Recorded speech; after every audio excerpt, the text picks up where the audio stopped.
Good afternoon, everybody. We are just going to give it a few more seconds to let everybody into the virtual room, as it were. We've got people kind of flooding in as we go. So I'm going to do that kind of slightly awkward Zoom stalling while we just wait for about 30 seconds or so to allow as many people to arrive as possible. But I am really looking forward to this conversation and very much excited to introduce the panel that we have here today. So my name's Jessie Wild, and for those of you that don't know me, I'm one of the directors of the Housing Festival, and we are here for the very first of the series of webinars that come along with the Building Centre and Housing Festival exhibition that's going on in London at the moment. And this particular webinar is called Regions Leading the Way, and we will be having a conversation between Liverpool City Region and the West of England Combined Authority. So as I said, this is the first of a series, and the New Homes, New Ways exhibition is open on Store Street, just off Tottenham Court Road in London until the 21st of February, free to enter. So please do go and have a look if you find yourself in London at any point. Alongside that exhibition, there's a series of webinars and events. So if you're interested in more webinars or more events, please do go and have a look on the Building Centre website or the Housing Festival website. And there you will find all of the kind of the events going on. The one that I really just want to flag to you, though, is that we've got a 2-day summit in February. So it'll be the 12th and the 13th of February next year. So please do mark your calendars and watch this space eagerly for tickets, which are going on sale really very soon. But enough of that. Today we are talking about regions leading the way, and particularly wanting to explore collaborative approaches. And this very much is a live learning exchange between Liverpool City Region and the West of England. And so from the Liverpool City Region, we've got Tracy Gordon, who's the lead officer for housing partnerships for Liverpool City Region. And we also have Rachael Baker, who's the managing director at JJ Smith and also part of the Future Homes Liverpool initiative. And from West of England, I'm here and I'm wearing my hat working within the West of England, but equally joined wonderfully by Alex Cobb, who's the head of place strategy from the West of England Combined Authority. As we go through, there's bound to be questions that come up. So please, you should see in the bottom of your screen, you should see a Q&A box. And I would love it if you could put Q&A in there, if you could put your questions in there, and then we'll address those. We're going to go through, we're going to do a very brief presentation from Liverpool and then from the West of England. And we will then address questions after that. Now, if you don't want to put any questions in, that's fine. And what we will do is we will ask each other questions. This is for us to do a live learning exchange, as I said. But if you would like to throw your questions in, I would really appreciate that. Please do pop them in the box.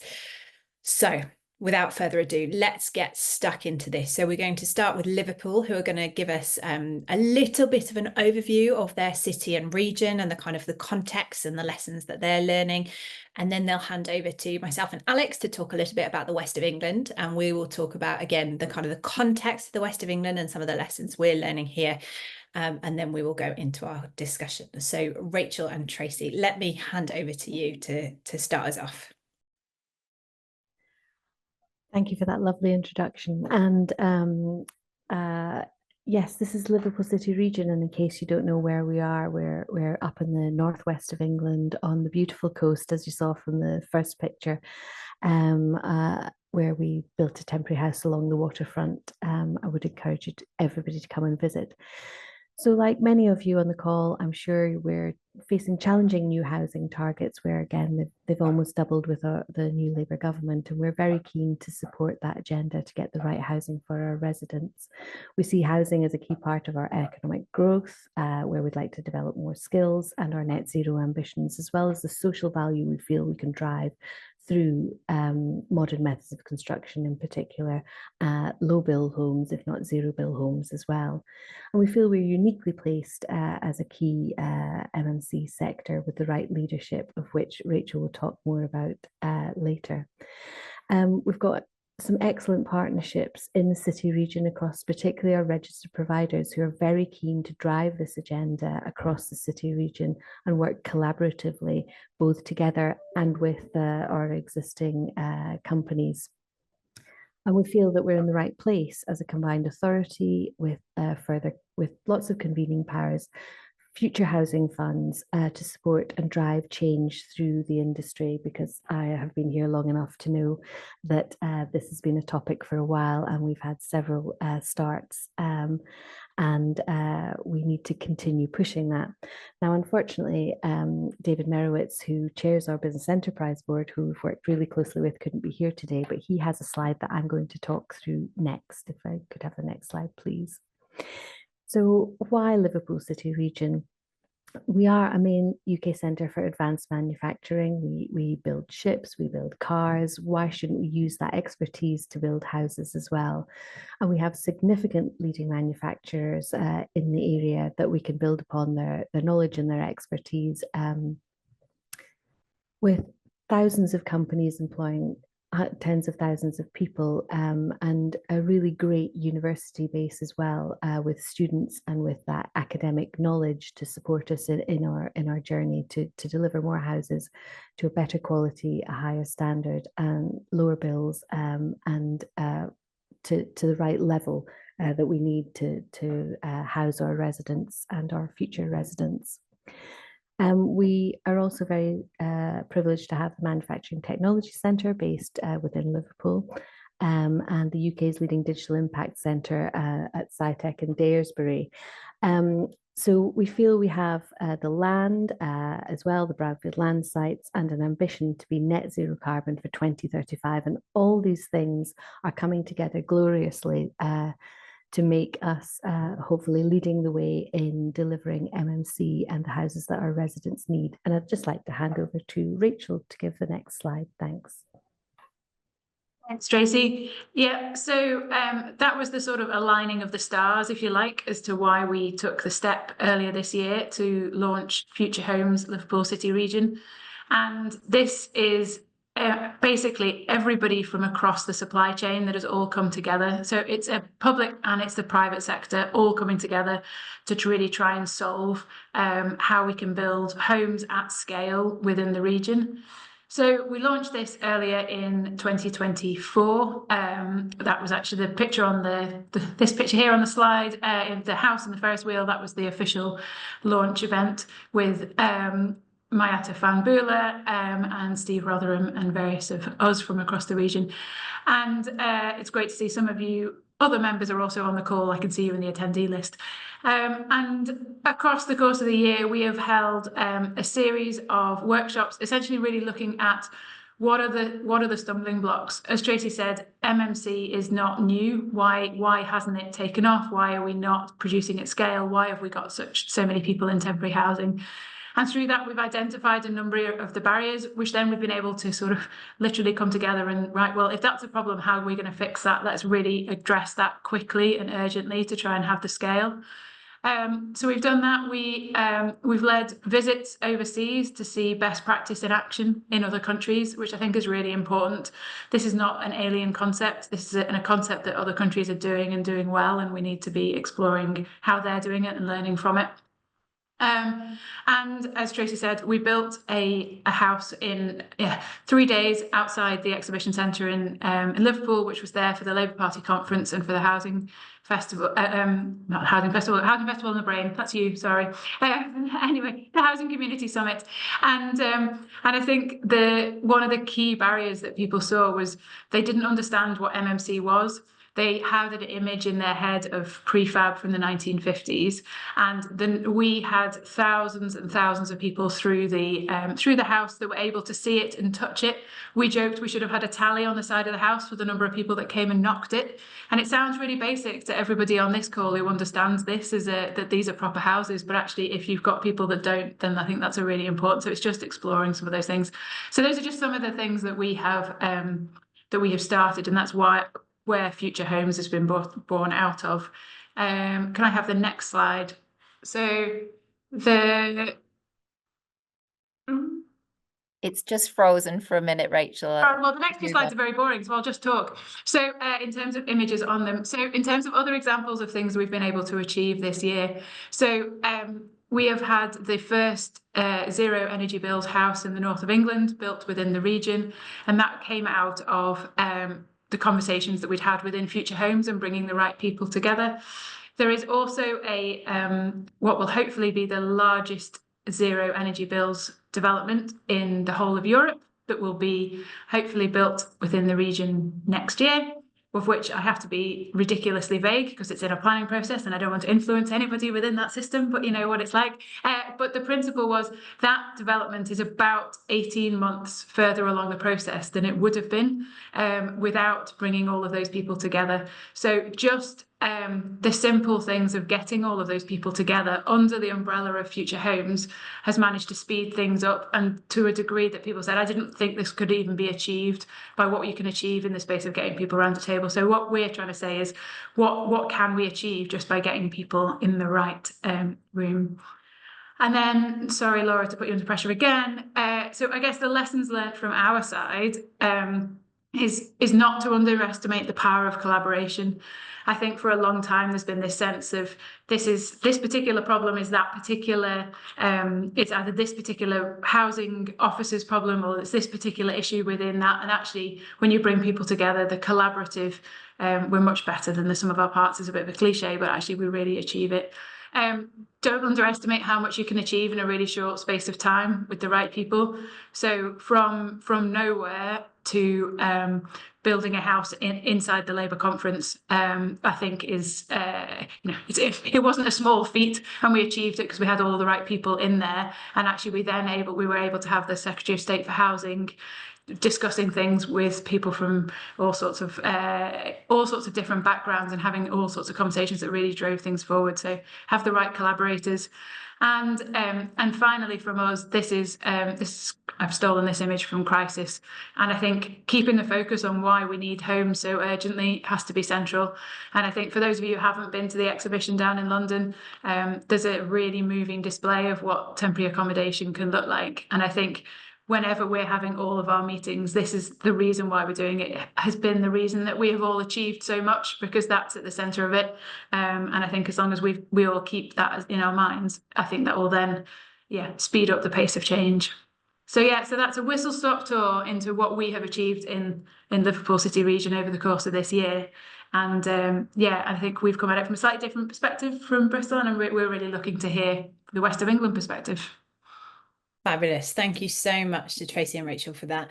And Alex, it's your and I turn now to talk about the West of England, which is great. So let me start, Alex, with you. If you could start by giving us a bit of a context, like what is the West of England? Who's it made up of? What's it look like? What's the kind of political lay of the land and that kind of thing? And then I'll come in with some of our particular housing challenges, if that's all right. Yeah, thanks, Jessie. So to answer that, so West of England, broadly the area around Greater Bristol and Bath, up into South Gloucestershire and down into sort of North Somerset as well. I think potentially slightly different to Liverpool, he says naively. We have a initial challenge politically where we're quite multicoloured. So I work for a Labour mayor. Bristol is run by a Green administration. Baines is Lib Dem. South Gloucestershire is a Lib Dem Labour coalition. We've had Conservatives here as well, though not currently. So you've got quite an interesting political challenge, let's say, where people are coming at things differently. Saying that, and Jessie, I'm sure you'll get into it, we've, much like Liverpool and everywhere else in the country, got a real challenge with making sure that we build enough homes. Some of that is a practical challenge, particularly around viability, where it is incredibly difficult to build, in particular in the sort of urban areas of Bristol and Bath, where we ideally like to see homes. It's possibly a little bit easier in greenfield locations, but there's clearly a lot of political challenges with that. We're also potentially in a position where we're what I describe as victims of our own success. So the West of England is incredibly successful at growing as one of the highest GVA areas outside the country, and is seeing significant inward migration, particularly of young people going into, in particular, Bristol and that area to work, live and enjoy the sort of benefits that we have. What that means is we are increasingly actually being constrained by a significant housing crisis and challenges on transport which are linked to it. We've got some of the most congested roads in the country, and actually some really terrifying sort of stats on the housing side. We've got 30,000 people on the region's housing waiting list, 2,000 children in temporary accommodation. And that's difficult, let's say the least. The combined authority is starting to think about how we sort of take action, and I can go into that in a little bit of detail, Jessie.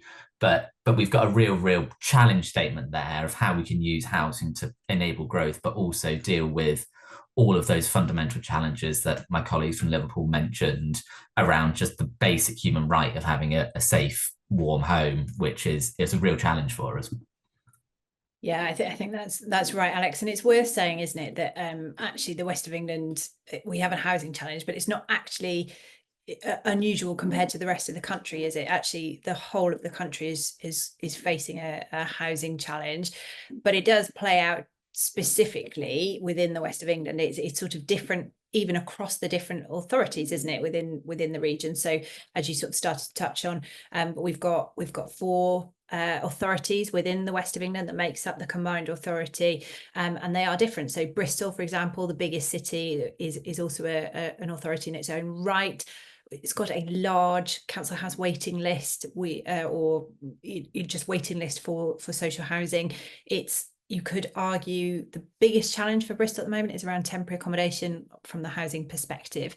And that is, as for many people, yes, it's about the people that need that temporary accommodation, but it's also about a financial challenge for Bristol City Council as well, with the escalating numbers that are coming through, that escalating demand for temporary accommodation, but equally, therefore, that escalating cost for the council to have to navigate that and deal with that.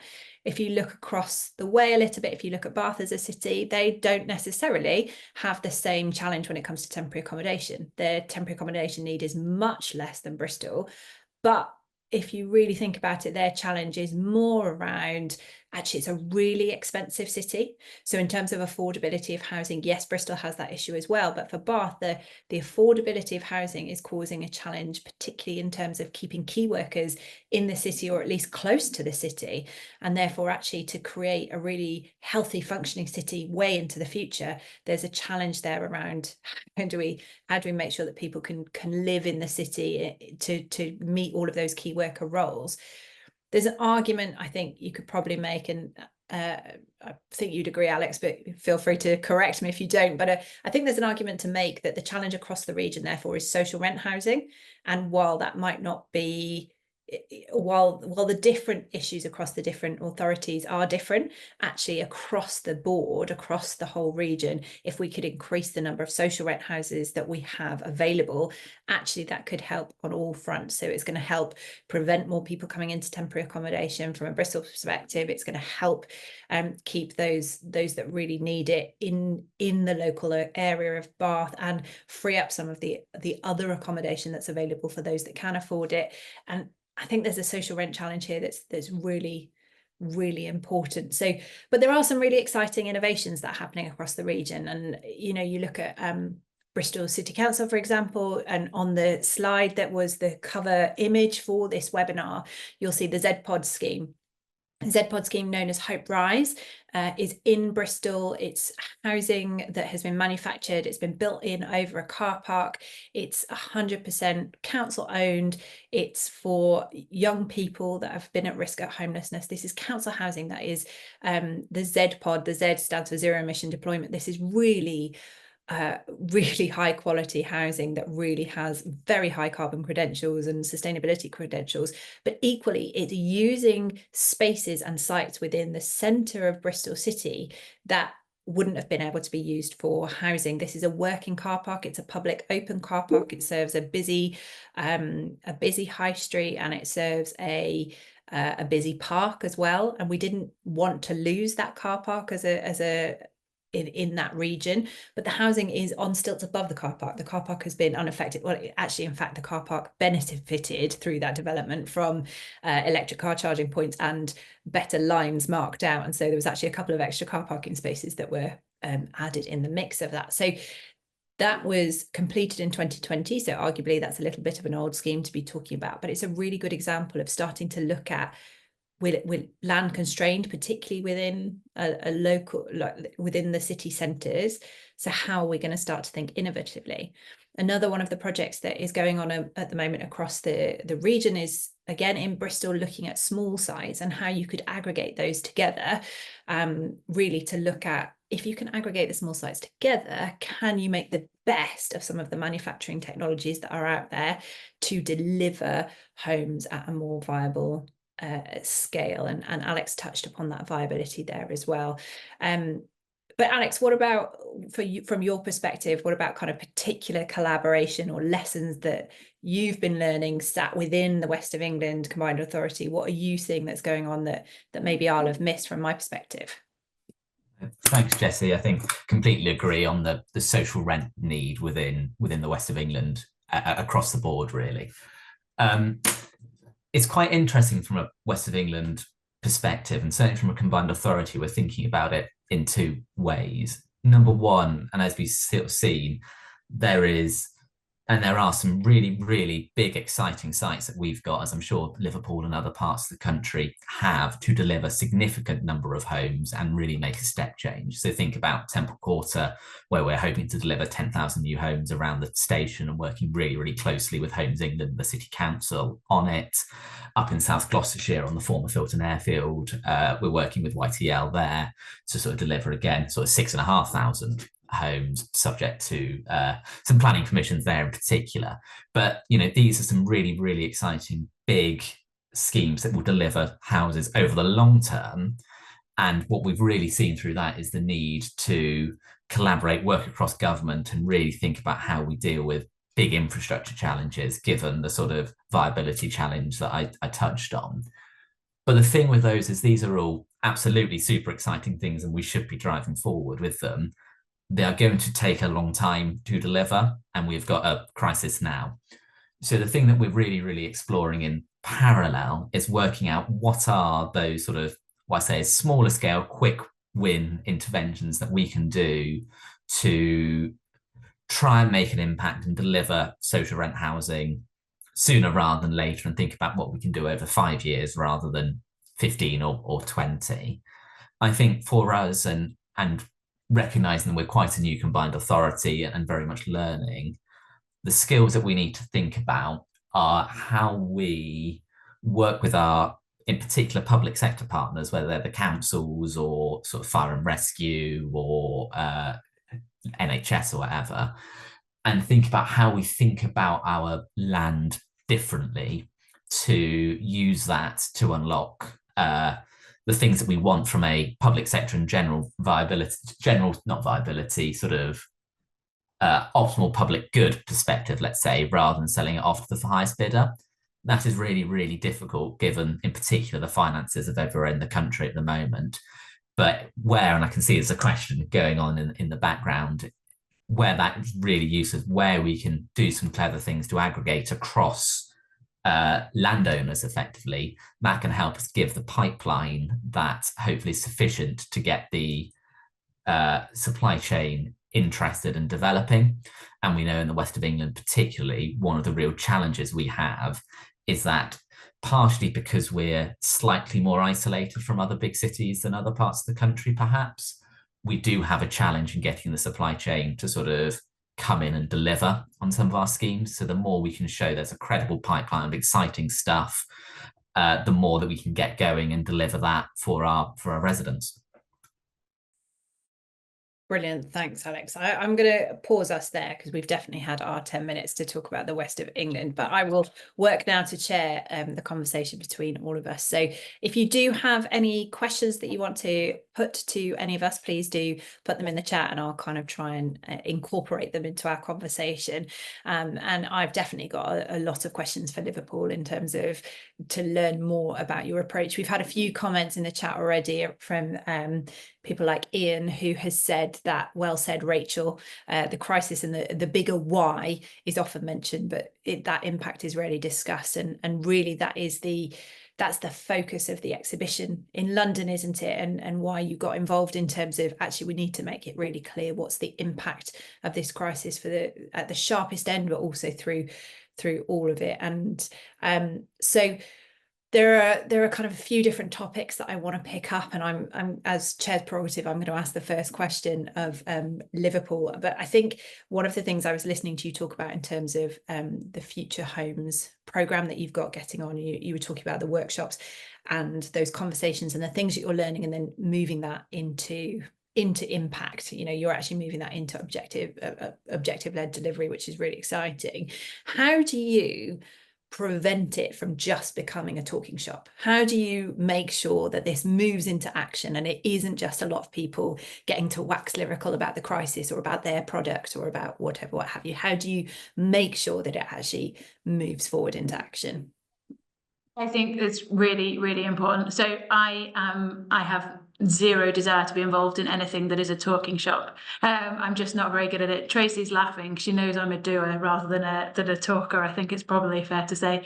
But your motto of being a think and do tank, I think I really like that approach. And I think this space there has been a lot of chat and not enough action. And I think the reason that sometimes people have got frustrated with the lack of progress, and we've had it discussed in our workshops, is this is all very well, but people have said this for years and nobody's actually done anything.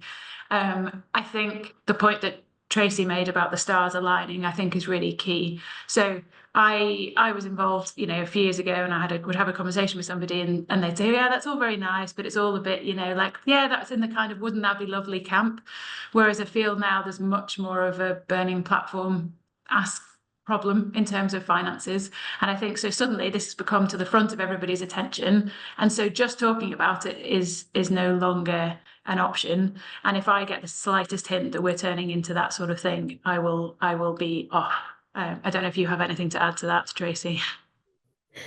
Yes, it is a shame that David's not here as well, because David absolutely will not allow this to deteriorate into a talking shop.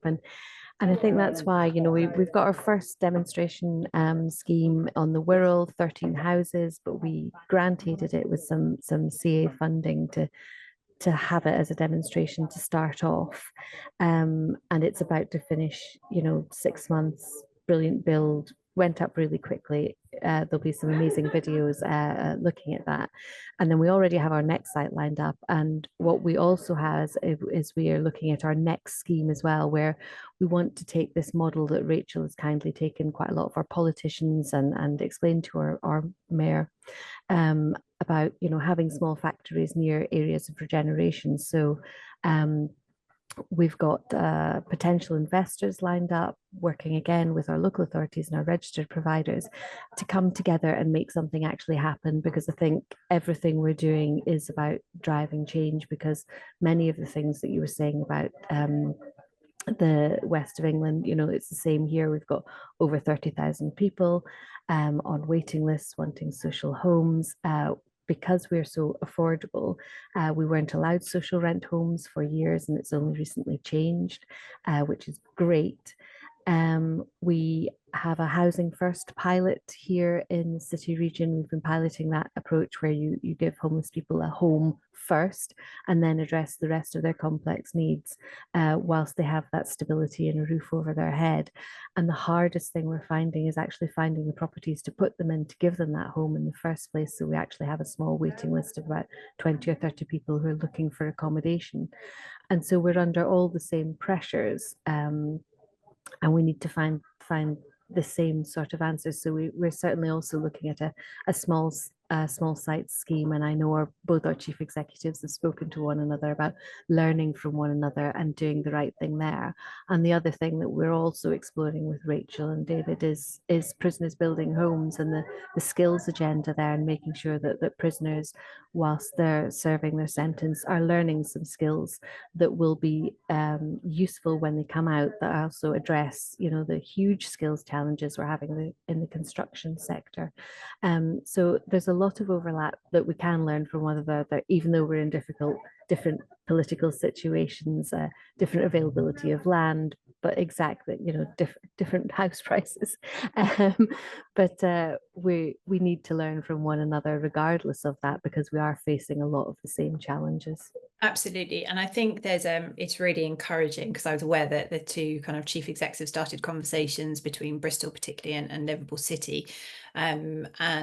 And that is just it's very exciting, isn't it, to see different local authorities actually learning from one another and moving forward. And I think for those of you that haven't come across the Prisoners Building Homes program, it's a really interesting program of bringing people together that are working with prisoners and MMC manufacturers, and it's worth looking that up if you're on this webinar and you're not aware of that. But let me just do and please do jump in, Rachel and Tracy and Alex, if you've got specific questions, because I'll just keep running through with my questions if not. But I think there's something that I'd like to kind of explore in terms of comparing between the two regions specifically. I know we're looking at, we talked about aggregating small sites, and we talked about MMC, and particularly within the New Homes and New Ways exhibition, MMC, as in modern methods of construction, is kind of a key driver behind delivering of that that strategy, I suppose, is for want of a better word. How are you seeing MMC kind of come forward? And there's a particular chat in the question here about how do you get over the understandable reluctance to pay up front for a product, for an MMC home, in an industry where there's been so many high profile failures. So as we're talking about those two different regional approaches to MMC, it'd be great if you could just touch on that question as well. Alex, just to kind of put you on the spot, can I come to you first, particularly to kind of think about actually what are we doing with MMC and small sites? Yes, I'll see what I say, and you can correct me when I'm wrong, as always, Jessie.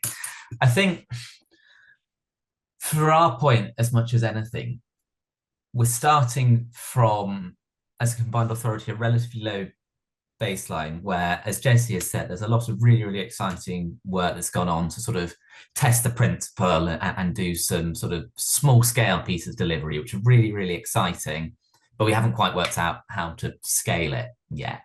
The piece of work that we're working on at the moment is around trying to, across the sort of 4 UAs, map out what the opportunities are for using small sites to deliver MMC housing, ideally for social rent, in a way that is currently not going before. And so we're doing a big piece of work to sort of map out where all these small sites that are council owned or potentially sort of other public sector owned, that are in many ways just sitting there.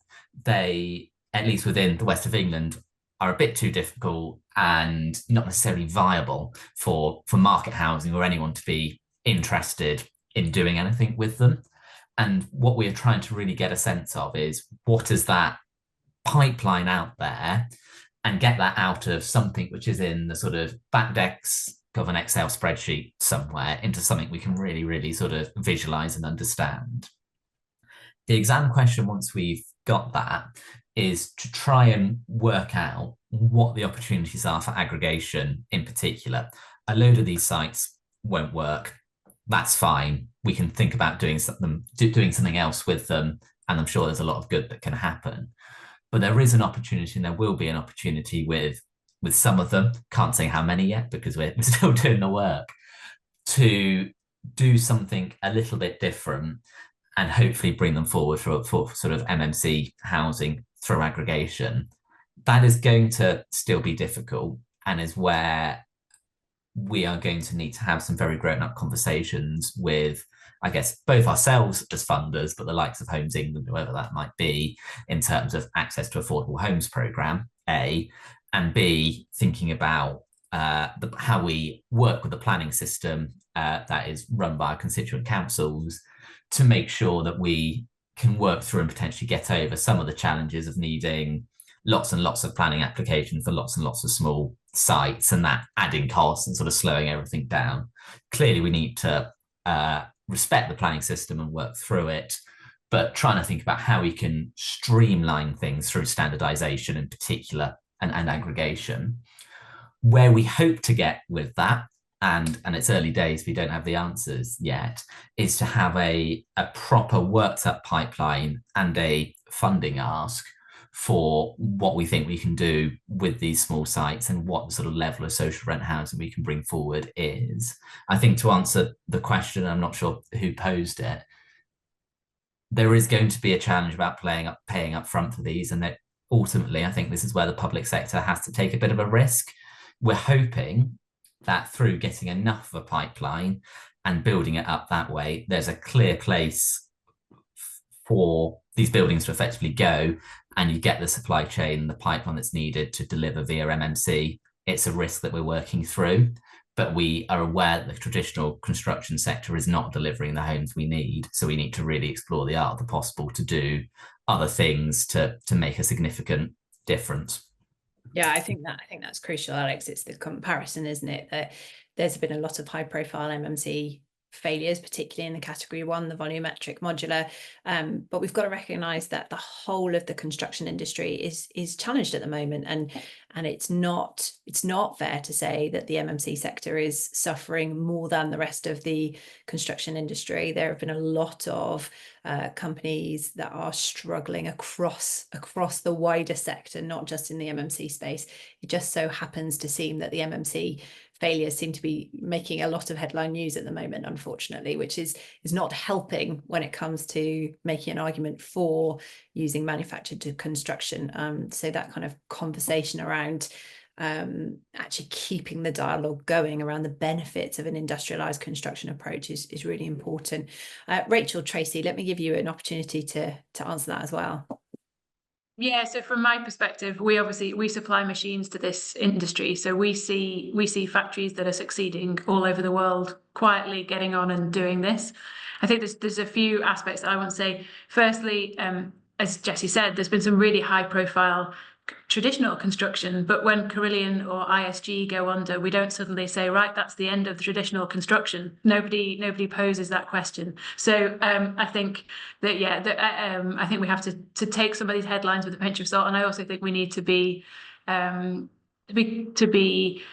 realistic and honest about some of the challenges that we have faced. MMC is manufacturing. It is not construction. So we can call it industrialized construction, we can call it whatever we like, but it is running factories.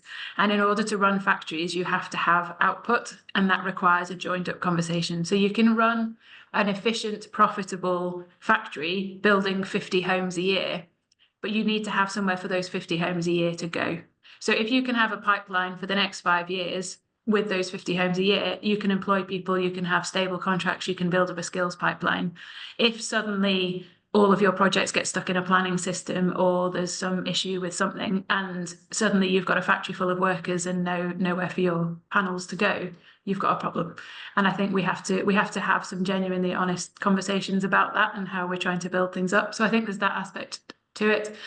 And then I think there are also the conversations, as you say, just in terms of traditional construction can't fill all of these gaps, so we have to do something else. So this is no longer a competition between two types of construction. We need both, and we need the skills. And there's no anyone who says, oh, we're going to steal all the jobs from here, this is ridiculous. We need as many people building houses across as many different ways as we can. And I think we have to be honest about that, is my perspective.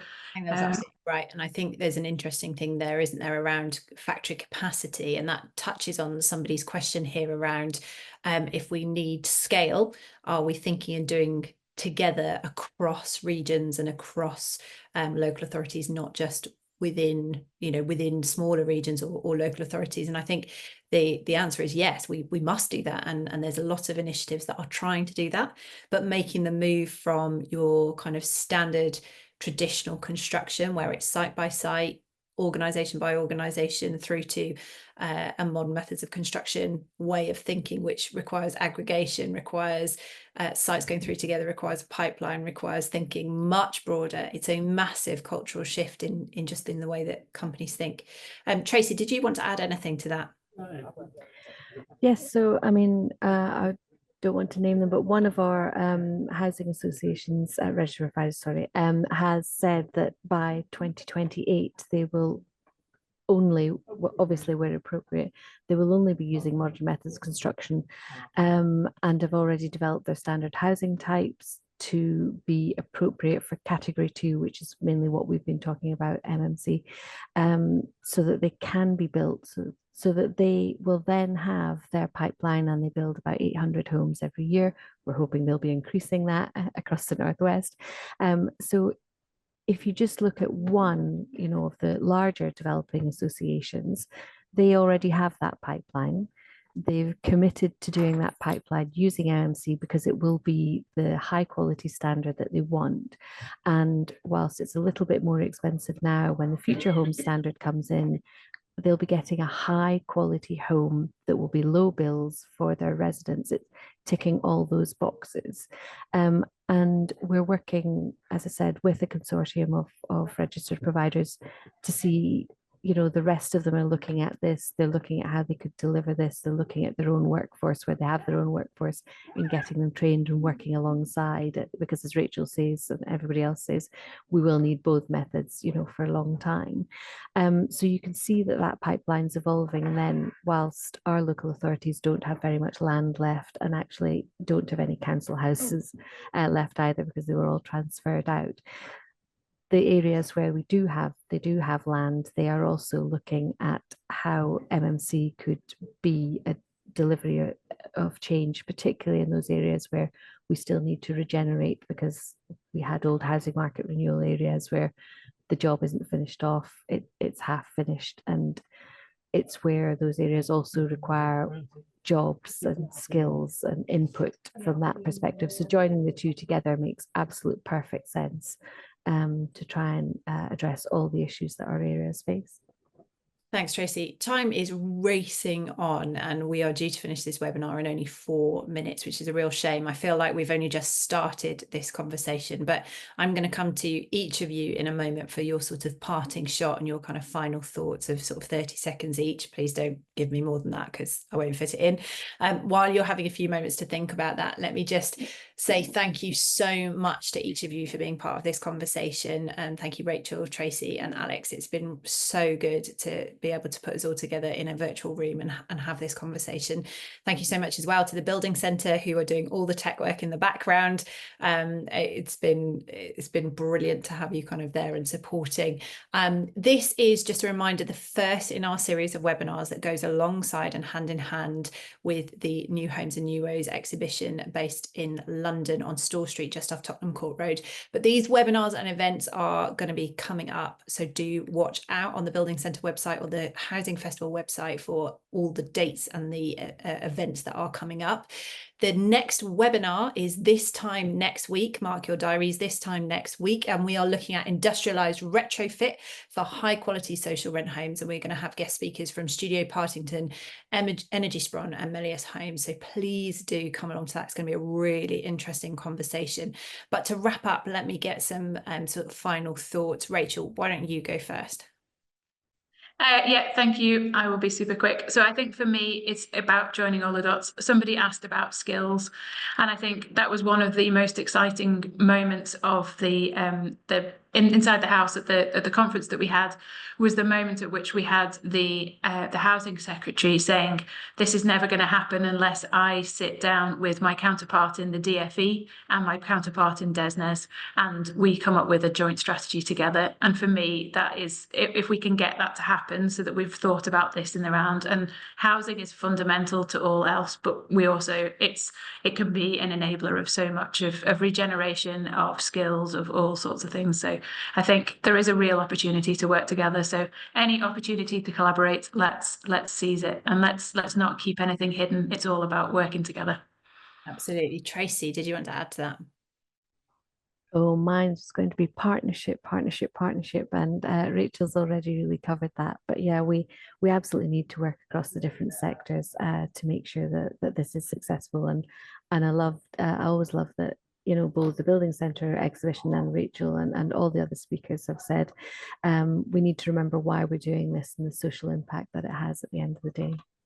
Absolutely. And Alex? Thank you. It's difficult going third. I think the key thing for me is, nationally, there's clearly this ambition for delivering 1.5 million homes this Parliament, 300,000 a year. Without doing something differently, we're not going to be able to do that. And we need to try everything we can to get as close as that as possible. MMC and doing things differently is going to play a significant part of that. It won't be the solution individually, but as Rachel and Tracy have said, building the partnerships, working together is the only way we can get close to meeting the housing need and deliver the key homes that we need for our residents. Absolutely. And I think my kind of parting shot would be we must learn lessons. So that it's too easy to kind of crack on in our silos and think we're being innovative as one authority or one region or one organization.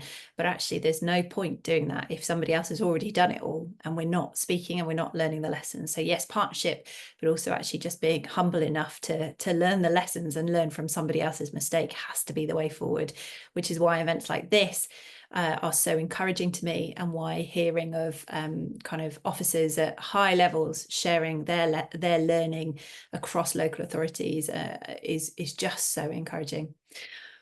Well, to end there, thank you so much, everybody, once again for joining us. Please do sign up for the next one next week. But other than that, enjoy the rest of your afternoon. I hope it goes well for you. Thank you, everybody.